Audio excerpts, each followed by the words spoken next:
I impersonated my sister to take care of her blind fiancé for 50 grand. The day he regained his sight, I vanished.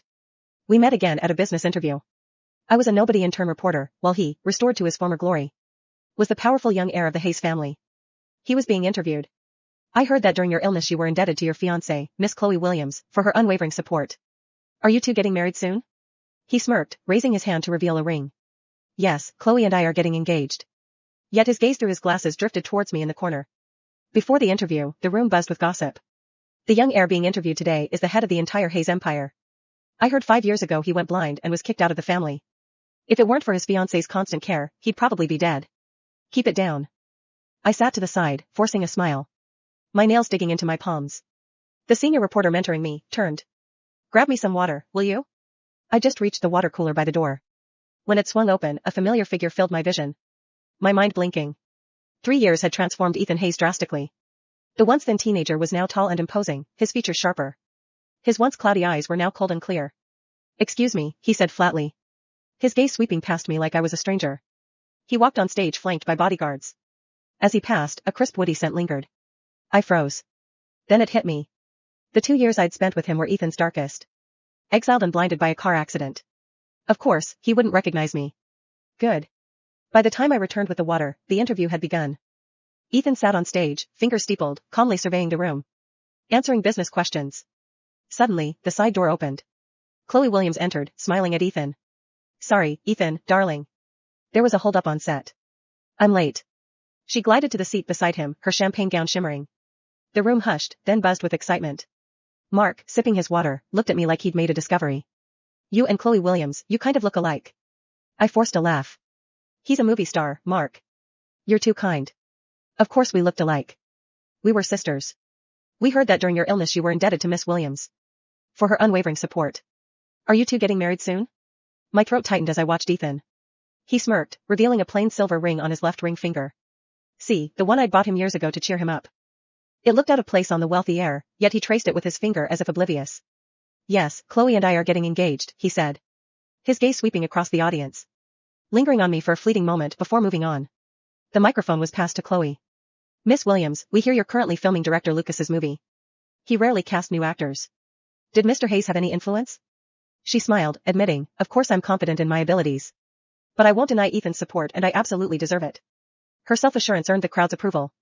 Someone asked, do you share any stories of how you and Mr. Hayes supported each other during his difficult time? Chloe's smile faltered. In the awkward silence, time seemed to slow. Finally, Ethan chuckled, taking the microphone. Nothing much to tell. Our memories are for us to keep. Tears pricked my eyes. I gripped my pen, looking down, closing my eyes brought back memories during his downfall.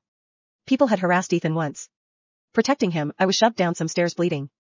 The attackers ran. I got up pretending nothing happened and returned to his side.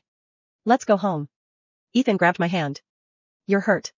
We're going to the hospital. I'm fine. I smell blood. His voice rose, tears spilling from his cloudy eyes like dust-covered stars. He pulled me close, his thin arms tight. He spoke but called me by my sister's name, Chloe. When I recover, I'll give you the grandest wedding in the world.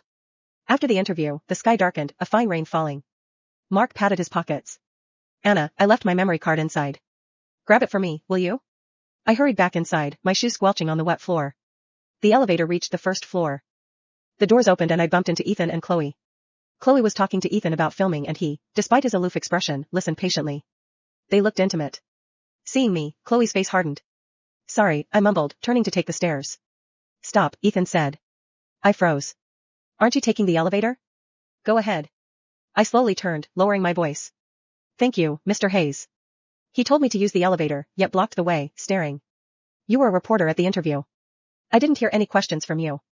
I lowered my gaze. Mr. Hayes, I just graduated and returned to the States. I'm an intern. I don't have the privilege to ask questions. I see, he replied flatly. Lost in thought, Chloe glared at me. Let's go, Ethan. We're meeting Director Lucas and the others tonight. Ethan finally looked away. Let's go. Alone in the elevator, I was lost in thought. After my parents divorced, my dad took Chloe and became Mr. Williams, marrying into her mother's family. I hadn't seen Chloe since I could remember. 5 years ago, she'd suddenly contacted me. Give you $50,000 to pretend to be me and take care of someone. My mom had just passed, leaving a mountain of debt. I had no choice but to agree. I later learned that someone was Ethan Hayes, her fiancé, who'd had his accident shortly after their engagement. A blind guy, a discarded heir. Who'd want to take care of him? She scoffed. If it wasn't for my reputation, I'd have broken it off already.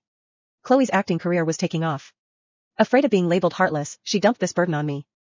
Used to a privileged life, Ethan was bitter after the accident. In the beginning, he was constantly sarcastic. I was getting paid, so I didn't argue back, until one day I visited my mom's grave and returned late. He lashed out. Chloe, stop the act. You think I don't know you're disgusted by me? You're just staying for appearances. He stopped mid-sentence. I'd leaned down and kissed him. It was my first kiss. Clumsy and angry. More like a bite. Ethan went silent, his ears red. You. I nipped at his lip again, then pulled back slightly, bracing myself on his shoulders, breathing hard. Feel that? Still think I'm disgusted? I returned to Mark with the memory card. He grinned. Good work, Anna. You're quick. Perfect timing. See, there's a dinner tonight. I'll introduce you to some people. Networking is key in this business. I thanked him. When we arrived, I froze.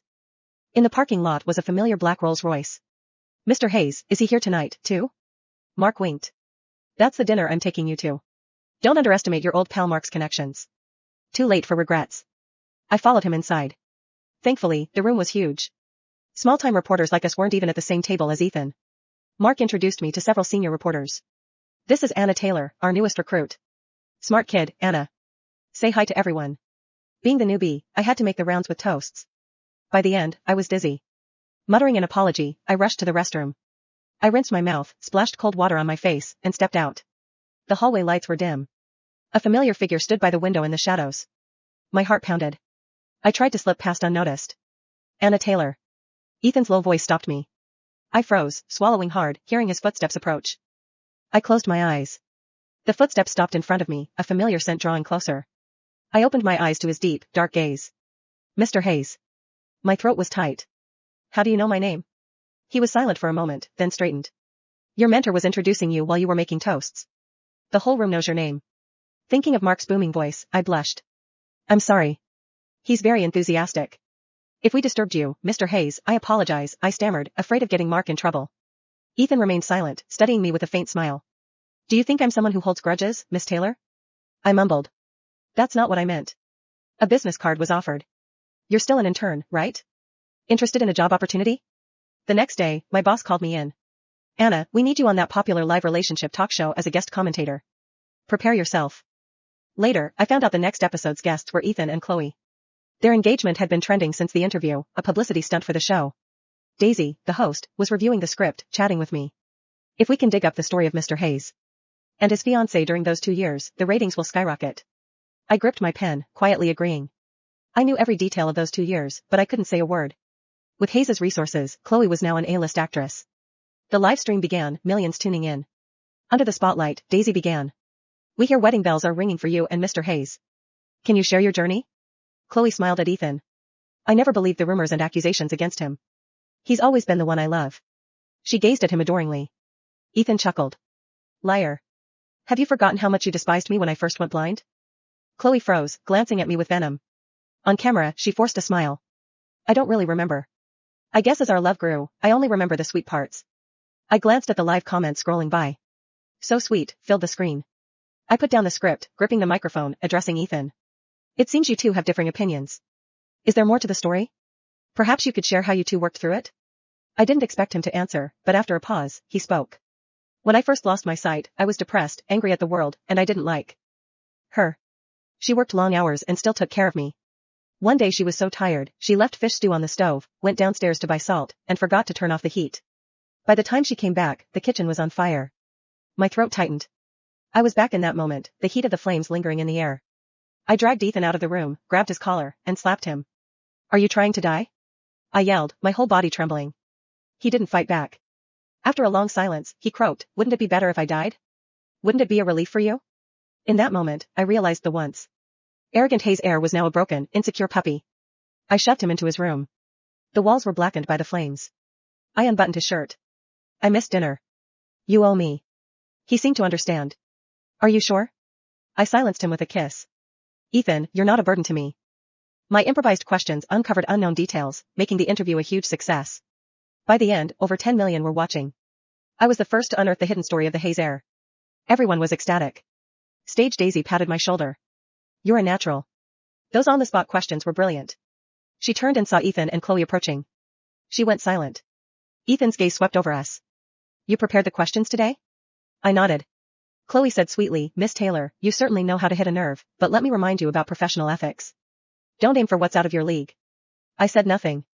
Looking at Ethan, he remained impassive. Miss Taylor is very capable. She'll be our media contact from now on. Chloe's eyes widened with fear and hatred. After work, a familiar Rolls-Royce waited across the street. The window rolled down, revealing Ethan's impassive face. Is Taylor? Since you're so curious about my past, why not ask me directly? I lowered my head. I wasn't crying, Mr. Hayes. It was for work. Even for work, you have my personal card. You could have contacted me. I bit my lip. It wasn't necessary. I realized this wasn't 3 years ago. He was the powerful Ethan Hayes, not the insecure boy who'd crave my kisses after being scolded. The Williams family was struggling. Without Ethan's support, Chloe wouldn't dare target me so openly. Perhaps those 2 years were a shameful memory he wanted buried. I turned to leave. Stop. He stepped out of the car, blocking my path. Miss Taylor, can we talk? I clutched my bag. Mr. Hayes? He smirked. Work? Is that acceptable? Over the next few weeks. Ethan met with me twice to finalize details for the conference. Finally, he handed me a document. This major tourism project hasn't been announced yet. It's a direct collaboration with the state. You can announce it at the conference as your exclusive scoop. I took it, thanking him. The day of the conference arrived, the venue was packed. Ethan's seat remained empty. Under the spotlight, I announced Hayes Corp's upcoming partnerships. Suddenly, a reporter yelled, Where did you steal this confidential information? I frowned. My collaboration with Hayes Corp is entirely legitimate. Legitimate? You slept your way to the top. You have the nerve to say that, he shouted. I have proof. Chloe walked on stage, staring at me, sighing dramatically. Taylor, it's understandable you'd be attracted to Ethan. I wanted to spare you, but you're forcing my hand. The screen behind me switched from the presentation to explicit photos of me. These are the photos you sent him. You knocking on his hotel room door in a slip at midnight and security footage of you and your boss checking into a hotel. The screen changed again, showing me entering a hotel with my boss. You're a habitual offender. The room erupted. The doors burst open. Ethan strode in, his gaze sweeping across the room, passing over me without stopping. My heart sank. The spotlight glared on me. A public execution, murmurs filled the room. Disgusting, a disgrace to journalism. She should be fired. I stared at Ethan, watching him turn to Chloe. What did you just say? Chloe teared up. Ethan, you've been tricked. She pretended to be an interviewer to steal confidential information. To harm Hayes Corp, even this hosting gig. She slept her way into it. Ethan paused, looking at me. Do you have anything to say? What could I say? I saw the triumph in Chloe's eyes. It was absurd. We were sisters, only 2 years apart after our mother died. We should have been each other's only family. I smirked. I want to say this. Mr. Hayes, your fiancé is lying. I only had professional interactions with you, nothing personal. Nothing personal? Ethan interrupted. You gave me a ring. Aren't you going to take responsibility? The conference hall fell into stunned silence. For 3 full seconds, nobody moved. Then. What? The ring? Did Mr. Hayes just say she gave him the ring? Every camera in the room swung toward Ethan. Even Chloe's confident smile cracked. Ethan, she laughed nervously. What are you talking about? Ethan ignored her.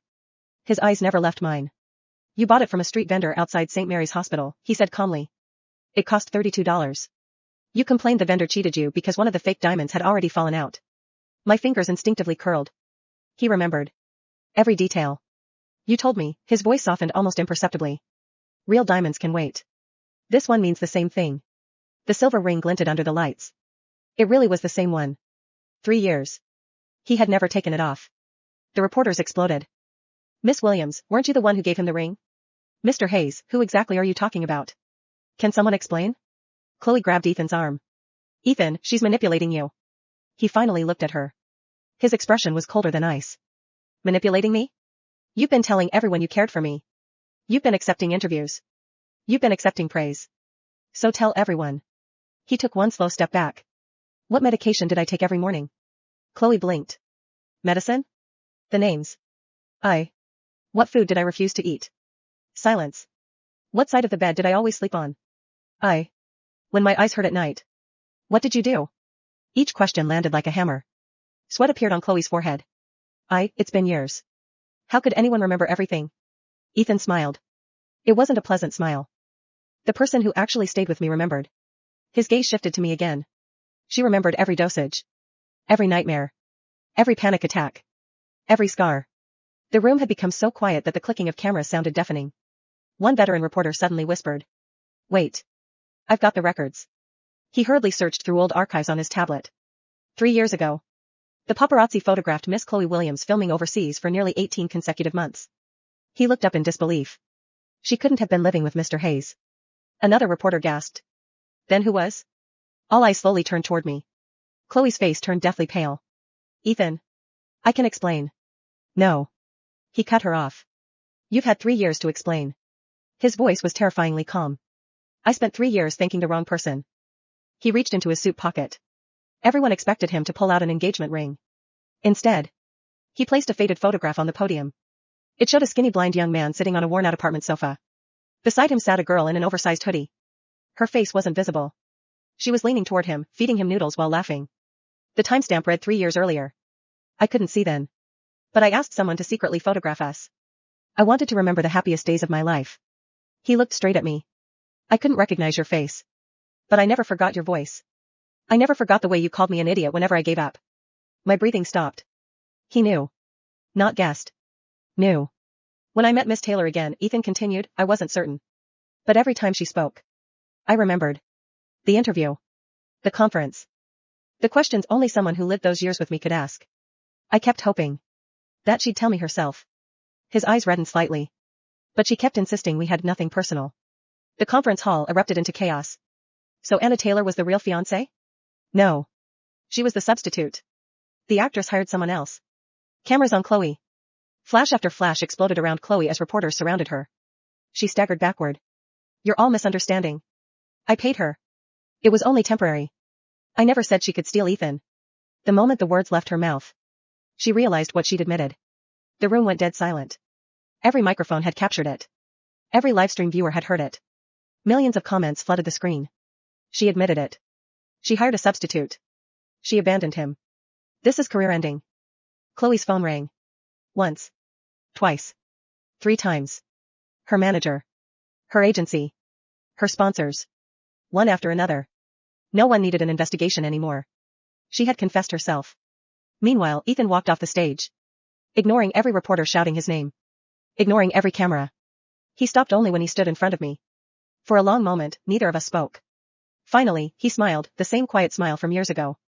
I've been looking for you for 3 years. I lowered my eyes. You found me. I did. His gaze fell to my empty left hand. So.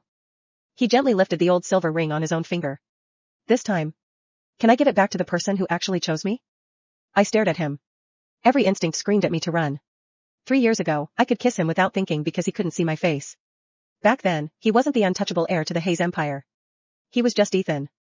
Now every camera in the country was pointed at us. Ethan, I whispered. Not here. He followed my gaze. Hundreds of reporters. Thousands of flashing lights. Millions of viewers watching the livestream. For the first time that day, he frowned. Everyone, he said into the nearest microphone, the press conference is over. No one moved. Security immediately stepped in. Please leave the stage. The reporters protested. Mr. Hayes. One more question. Did Miss Taylor really take care of you? Are you calling off the engagement? Miss Williams admitted everything. Is the wedding cancelled? Ethan answered only one. There will be no engagement. Then he reached for my wrist. Not forcefully. Just enough to ask. Come with me. The backstage lounge was finally quiet. The moment the door closed, neither of us spoke. It felt strangely awkward. The silence was broken by Ethan. I owe you an apology. I blinked. You apologized? I spent weeks testing you. His voice was low. I knew your voice after the first interview. My heart skipped. What? When you asked about the fish stew. No reporter could have known that. I thought maybe it was a coincidence. So I watched. The elevator. The dinner. The interviews. The conference. I kept waiting for you to admit who you were. I laughed bitterly. Admit what? That I impersonated someone? That every memory you treasured was built on a lie? His expression tightened. It wasn't a lie. It was. You believed I was Chloe. I let you. I accepted $50,000 to deceive you. I even. My voice cracked. I kissed you while pretending to be someone else. I took advantage of your blindness. I've regretted it every day. Ethan looked genuinely stunned. You think that's what happened? He took one slow step closer. I knew. I froze. What? I knew you weren't Chloe. My mind went blank. You. The real Chloe visited exactly twice. The perfume changed. The way she spoke changed. The way she held my hand changed. He smiled faintly. And one day. You accidentally called yourself Anna. Blood drained from my face. You covered it by saying you meant another day. I pretended not to notice. He laughed softly. I was blind. Not stupid. I stared at him in disbelief. You knew. The entire time? I knew the girl beside me wasn't the woman I'd gotten engaged to. Then why didn't you expose me? His answer came without hesitation. Because I fell in love with the girl who stayed. Tears blurred my vision. I didn't care whose name she used. I only knew. When I woke from nightmares, she was there. When I wanted to give up, she scolded me. When I burned the kitchen down, she saved my life. When I thought everyone had abandoned me, she kissed me. His eyes reddened. So I made a selfish decision. I decided that whoever she really was, I wanted her to stay. A sob escaped before I could stop it. You idiot. He smiled. You used to call me that all the time. A violent knock interrupted them. Ethan. It was his assistant. The board is demanding an emergency meeting. Anne. He hesitated. Miss Williams has gone online. Ethan opened the door. What now? The assistant swallowed. She says Anna seduced you while pretending to be her. Anne. She's threatening to sue Miss Taylor for fraud. Ethan's expression disappeared completely. So. He straightened his cuffs. She wants to go to court. His eyes turned cold enough to freeze the room. Good. Then let's tell the court exactly who spent 2 years by my side. And exactly who abandoned her blind fiancé for fame. For the first time since the scandal began, Anna realized something. She was no longer facing Chloe alone. This time, the entire Hayes family, and Ethan himself, were standing beside her. 3 days later. The lawsuit hit every major news outlet. Chloe Williams sues Anna Taylor for fraud and identity theft. Social media exploded. Some called Chloe shameless after her confession at the press conference. Others argued Anna had still impersonated someone, regardless of the reason. The internet split into 2 camps overnight. Anna refused every interview. She went back to work as if nothing had happened. Until Mark stormed into the newsroom waving his phone. Anna. She looked up from her computer. What? The Hayes Group just announced they're holding another press conference. So? Mark stared at her. They specifically requested you. The conference room was even more crowded than the last one. This time, however, there was no glamorous backdrop. No wedding announcement. Only a long table covered with neatly organized folders. When Ethan walked in, every conversation died instantly. He sat down, adjusted the microphone, and spoke. Today is not a corporate announcement. It is a clarification. His lawyer stood. We have obtained records covering Mr. Hayes' 2-year recovery. A projector lit up. Hospital records. Medical receipts. Home care invoices. Security logs. Bank transfers. One by one, they filled the screen. The payments for Mr. Hayes' medication were made using Anna Taylor's bank account. Another document appeared. The apartment lease. Signed by Anna Taylor. Then another. Electricity. Water. Groceries. Even handwritten shopping lists. Every single document bore Anna's name. The reporters erupted. Chloe's lawyer immediately stood. Objection. Paying bills doesn't prove she was the caregiver. Ethan nodded calmly. I agree. So let's continue. The lights dimmed again. This time, security footage appeared. Grainy black and white video from the apartment hallway. Anna struggled home carrying grocery bags nearly as big as herself. Minutes later she rushed back out, carrying Ethan on her back after the kitchen fire. Another clip. Anna leading a blind Ethan through the park. Another. Helping him into a taxi. Another. Sitting beside him in the emergency room until dawn. There were no romantic gestures. Just thousands of tiny moments. The kind nobody staged. The kind that quietly built a life. Even the reporters stopped typing. Chloe's face had gone completely white. Those cameras. How did you get those? Ethan answered simply. I installed them. The room looked at him. I was blind. I lived alone. My assistant insisted on installing cameras in case I fell. He looked toward Chloe. You never visited enough to know they existed. Her lips trembled. No. No, that's impossible. It isn't. The lawyer produced another folder. These are Miss Williams' travel records. The projector changed again. Movie set schedules. Airport boarding passes. Luxury hotel bookings. Award ceremonies. Fashion events. Every date overlapped with the exact period she had publicly claimed to be caring for Ethan. The timeline was devastating. There wasn't a single month she had even remained in the same city. Then Ethan reached into his briefcase. I have one last piece of evidence. He placed a small digital recorder on the table. I found this after recovering my eyesight. I couldn't bear to listen to it. Until recently. He pressed play. Static filled the room. Then a young woman's voice. Anna's. Ethan. Medicine first. A younger Ethan groaned. It tastes awful. Too bad. No kiss unless you finish it. The room chuckled despite itself. Another recording. Ethan. I'm going to work. I'll be back before dinner. Don't skip lunch. A quiet voice answered. I'll wait for you. Then another. Recorded the night before his eye surgery. Ethan. If your surgery succeeds. I'm leaving. Silence. Then Ethan's younger voice, panicked. What? You'll finally get your life back. You won't need me anymore. A long pause. Then a sniffle. I'm just a stand-in. The recording ended. The conference room became deathly still. Anna covered her mouth. She had forgotten that conversation ever happened. She had no idea he had recorded it. Ethan looked directly at the cameras. The woman in these recordings. The woman who fed me. Scolded me. Saved my life. And walked away without asking for anything. Was Anna Taylor. He turned toward Chloe for the first time. As for Miss Williams. I will be filing my own lawsuit. The lawyer stood again. Fraud. Defamation. False representation. And damages resulting from knowingly allowing another person to perform contractual obligations under her identity while continuing to benefit from that deception. The color drained from Chloe's face. She finally understood. This wasn't just about losing Ethan anymore. It was about losing everything. Her career. Her endorsements. Her fortune. Perhaps even her freedom. As security approached to escort her out amid the reporter's questions, she looked at Anna with desperate, tear-filled eyes. Anna. We're sisters. Anna met her gaze calmly. Yes. We are. And that's exactly why this hurts. She didn't yell. She didn't seek revenge. She simply turned and walked away. This time, she wasn't walking away alone. Ethan quietly fell into step beside her, matching her pace without saying a word. For the first time in 3 years. Neither of them had